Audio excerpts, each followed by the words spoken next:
Hyderabad cricket అసోసియేషన్కి proud moment.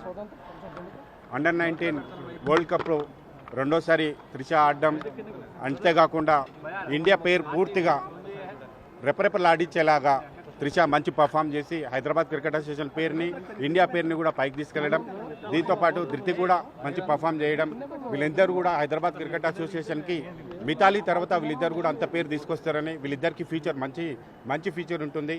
అంతేకాకుండా వీళ్ళిద్దరు కూడా నెక్స్ట్ టోర్నమెంట్లో ఇండియా పిక్ అవుతారని కోరుకుంటున్నాం.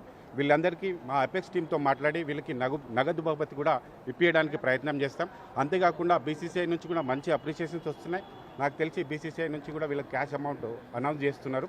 నిన్ననే బీసీసీఐ నుంచి రెస్పాన్సిబుల్ పర్సన్స్ మాట్లాడినప్పుడు చెప్పినారు, ఒకసారి హైదరాబాద్ క్రికెట్ అసోసియేషన్ వీళ్ళకి రిసెప్షన్ అయిపోయిన తర్వాత అట్లాంటివి చేస్తామనుకుంటాం. అట్లా కాకుండా ఈసారి హైదరాబాద్ క్రికెట్ అసోసియేషన్ తరఫున అవార్డు ఫంక్షన్ కూడా చేస్తున్నాం. ఈ అవార్డు ఫంక్షన్ వీళ్ళిద్దరిని ఖచ్చితంగా సన్మానించుకుంటాం. వాళ్ళ ఫ్యూచర్ కావాల్సిన అన్ని విధాల హైదరాబాద్ క్రికెట్ అసోసియేషన్ సపోర్ట్ చేస్తారని తెలియజేస్తుంది. Thank you.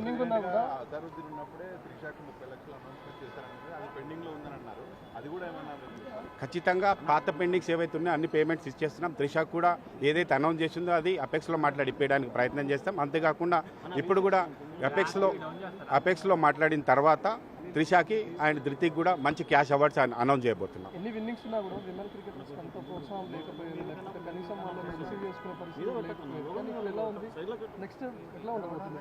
ఖచ్చితంగా మెన్ క్రికెట్కి ఏదైతే మనం ఇంపార్టెన్స్ ఇస్తామో అంతకంటే ఎక్కువ ఉమెన్స్ క్రికెట్ ఇస్తున్నాం. ఎందుకంటే WPL వచ్చిన తర్వాత ఉమెన్స్ క్రికెట్కి చాలా మంచి వస్తుంది. ప్లస్ మన టోర్నమెంట్లు అన్నింటిలో కూడా బాగా ఆడుతున్నారు, గెలుస్తున్నారు ఇండియా తరఫున కూడా. అంతేకాకుండా మేము ఈసారి ఉమెన్స్ లీగ్ కూడా స్టార్ట్ చేసినాం హైదరాబాద్ క్రికెట్ అసోసియేషన్లో. అంతేకాకుండా ఈసారి TPL Telangana premier league crickets మెన్స్కు స్టార్ట్ చేస్తూ ఉమెన్స్ కూడా స్టార్ట్ చేయబోతున్నాం. ఉమెన్స్ క్రికెట్ కూడా సమానంగా ఉమెన్స్ అండ్ మెన్స్ సమానంగా తీసుకుంటాం.